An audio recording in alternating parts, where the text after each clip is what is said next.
Hello friends, যোৱা বছৰত ADRE এক্সামত অহা প্ৰশ্নৰ উত্তৰখিনি আপোনালোকৰ লগত শ্বেয়াৰ কৰি আছোঁ। আপোনালোকে ভিডিঅ'টো স্কিপ নকৰি শেষলৈকে চাই থাকক। 1 নম্বৰ প্ৰশ্নটো হ'ল, কোনটো বৰ্ষত দূৰদৰ্শনে ভাৰতত ৰঙীন টেলিভিছন অনুষ্ঠান আৰম্ভ কৰিছিল? ইয়াৰ এনচাৰটো হ'ল 1982 চনত। 2 নম্বৰ, জিম্বাবুৱেৰ ৰাজধানী চহৰখনৰ নাম কি? হাৰাৰে। 3 নম্বৰ, বেংকক কোনখন দেশৰ ৰাজধানী চহৰ? থাইলেণ্ডৰ। 4 নম্বৰ, চাংঘাই নামৰ জন্তুবিধ ক'ত পোৱা যায়? কেইবুল লামজাও ৰাষ্ট্ৰীয় উদ্যানত পোৱা যায়। 5 নম্বৰ, হাড়গিলাৰ সুৰক্ষাৰ বাবে কৰা প্ৰচেষ্টাৰ বাবে প্ৰদান কৰা গ্ৰীণ অস্কাৰ বুলিও জনাজাত হুইটলি বঁটা কোনগৰাকী ব্যক্তিয়ে লাভ কৰিছিল? পূৰ্ণিমা দেৱী বৰ্মনে। ইয়াৰ মাজতে এটা কথা আপোনালোকৰ লগত শ্বেয়াৰ কৰিব বিচাৰোঁ, মই যিখিনি প্ৰশ্নৰ উত্তৰ দিওঁ তাৰ মাজত মই অপশ্যন নিদিওঁ, অকল এনচাৰটোহে আপোনালোকৰ লগত শ্বেয়াৰ কৰোঁ যাতে আপোনালোকৰ সময়খিনি বাচি যায়। ভিডিঅ'টো চাই থাকক। 6 নম্বৰ, হিমা দাসে কোনবিধ খেলত অংশগ্ৰহণ কৰে? Sprint, short distance. 7 নম্বৰ, কোনগৰাকী ব্যক্তিৰ জন্মদিনত অভিৰুচি ক্ৰীড়া দিৱস পালন কৰা হয়? ভোগেশ্বৰ বৰুৱাৰ। 8 নম্বৰ, নিম্নলিখিত ক্ৰীড়াসমূহৰ কোনটোত বল ব্যৱহৃত নহয়? বেডমিণ্টন। 9 নম্বৰ, ভাৰতত যিটো বঁটাৰ বাবে ৰাষ্ট্ৰীয় আন্তঃবিদ্যালয় ফুটবল টুৰ্ণামেণ্ট খেলা হয় সেই বঁটাটো কি? সুব্ৰত কাপ। 10 নম্বৰ, কোনখন ঠাই নতুন দিল্লীৰ নিকটৱৰ্তী? গুৰুগ্ৰাম। 11 নম্বৰ, কোনখন দেশ দক্ষিণ আমেৰিকাৰ অন্তৰ্গত? বলিভিয়া। 12 নম্বৰ, ভাৰতৰ কোনখন ৰাজ্যৰ পৰ্যটনৰ টেগলাইন হৈছে গডছ ওন কাণ্ট্ৰি? কেৰালা। 13 নম্বৰ, ডুৰাণ্ডো লাইনে যি দুখন দেশৰ সীমাৰেখা গঠন কৰে সেই দুখন দেশ হৈছে পাকিস্তান আৰু আফগানিস্তান। 14 নম্বৰ, কোনবিধ বাহনক ৰাষ্ট্ৰীয় ঘাইপথ প্ৰাধিকাৰী NHAIৰ ফাষ্টেগৰ পৰা ৰেহাই? এম্বুলেন্স। 15 নম্বৰ, বোয়িং কোম্পানীৰ প্ৰাথমিক উৎপাদন সামগ্ৰী কি?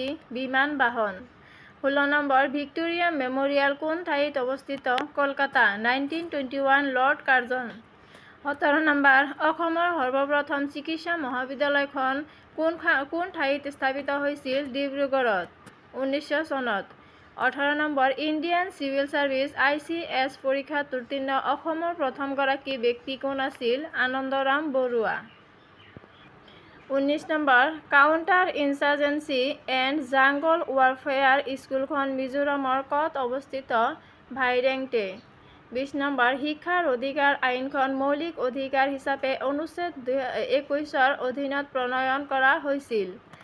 21 নম্বৰ, দাল বাটি চুৰমা নামৰ প্ৰখ্যাত খাদ্যটি সাধাৰণতে কোন ৰাজ্যত পৰিৱেশন কৰা হয়? ৰাজস্থানত।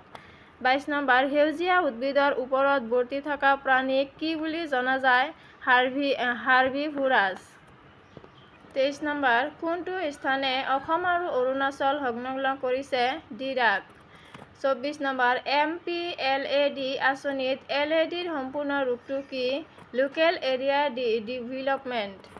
25 নম্বৰ, মহাকাশলৈ যোৱা প্ৰথমজন ভাৰতীয় মহাকাশচাৰী কোন আছিল? ৰাকেশ শৰ্মা।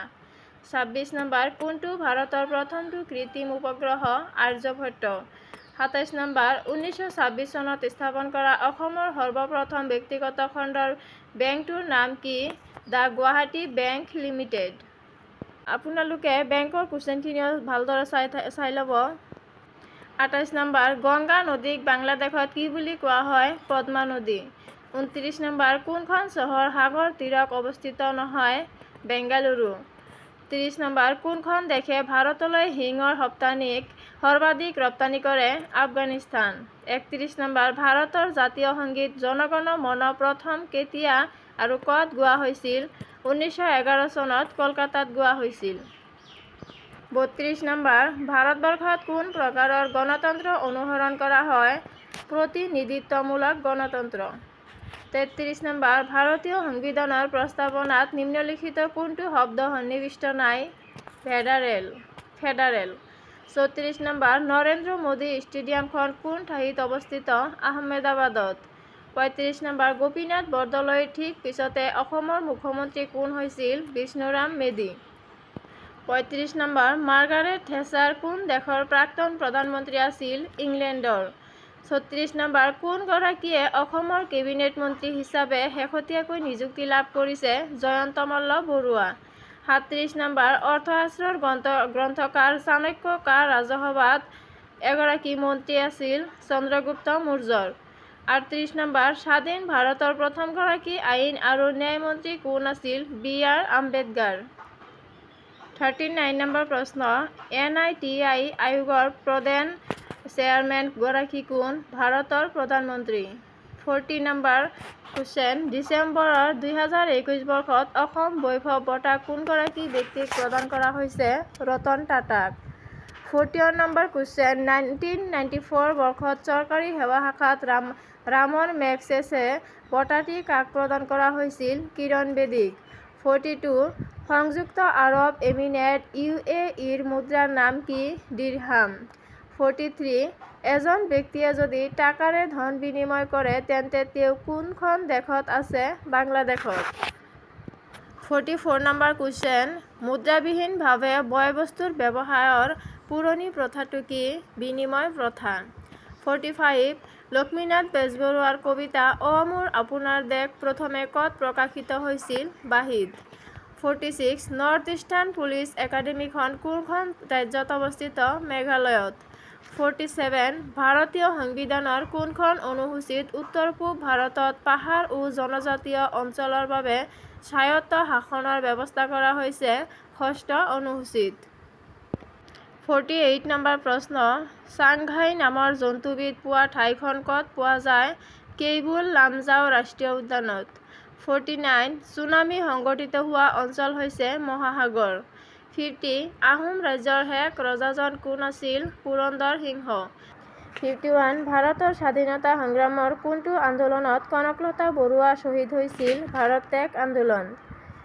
52 নম্বৰ কোন দুখন নগৰৰ মাজত নৰনাৰায়ণ সেতু অৱস্থিত? যোগীঘোপা আৰু পঞ্চৰত্ন। 53 নম্বৰ প্ৰশ্ন ৰাছিয়া আৰু আলাস্কাৰ মাজৰ জলভাগ হৈছে বেৰিং প্ৰণালী। 54 নিম্নলিখিত কোনগৰাকী অভিযাত্ৰীয়ে মহম্মদ বিন তুগলকৰ ৰাজত্বকালত ভাৰত ভ্ৰমণ কৰিছিল? Hiuen Tsang. 55 নম্বৰ প্ৰশ্ন মূল মধ্যৰেখাৰ পৰা পূব আৰু পশ্চিম দিশৰ কোনো ঠাইৰ কৌণিক দূৰত্বক কি বোলে? দ্ৰাঘিমাংশ বোলে। 56 নম্বৰ প্ৰশ্ন প্ৰত্যেক ক্ৰিয়াৰে এক সমান আৰু বিপৰীতমুখী প্ৰতিক্ৰিয়া থাকে শীৰ্ষক পদাৰ্থবিজ্ঞানৰ সূত্ৰটো কোনে আগবঢ়াইছিল? ছাৰ আইজাক নিউটনে আগবঢ়াইছিল। 57 নিম্নলিখিত সমূহৰ কোনটো মৌল নহয়? কোৱাৰ্টজ। 58 নিম্নলিখিত যুগ্মসমূহৰ কোনটো যুগ্ম শুদ্ধকৈ বৰ্জিত হোৱা নাই? এটমস্ফিয়াৰ বায়ু। 59 কোন চনত তেজপুৰত প্ৰথমটো আধুনিক অসমীয়া থিয়েটাৰ বাণ প্ৰতিষ্ঠা হৈছিল? 1906 চনত। 60 নম্বৰ অসম ৰাজ্যিক সংগ্ৰহালয়খন ক'ত অৱস্থিত? গুৱাহাটীত। ফ্ৰেণ্ডছ ইয়াৰ মাজতে এটা কথা ক'ব বিচাৰোঁ যে বহুতো ভুল-ভ্ৰান্তি হৈ থাকে পঢ়াৰ সময়ত আপোনালোকে বেয়া নাপাব আৰু আশা কৰোঁ অহা 15 তাৰিখে পৰীক্ষা যিসকলে দিব সকলোৰে পৰীক্ষা যাতে ভালে হয় আৰু এইটো যোৱা বছৰৰ কুৱেশ্যন কেইটা মই আপোনালোকৰ লগত শ্বেয়াৰ কৰিছোঁ।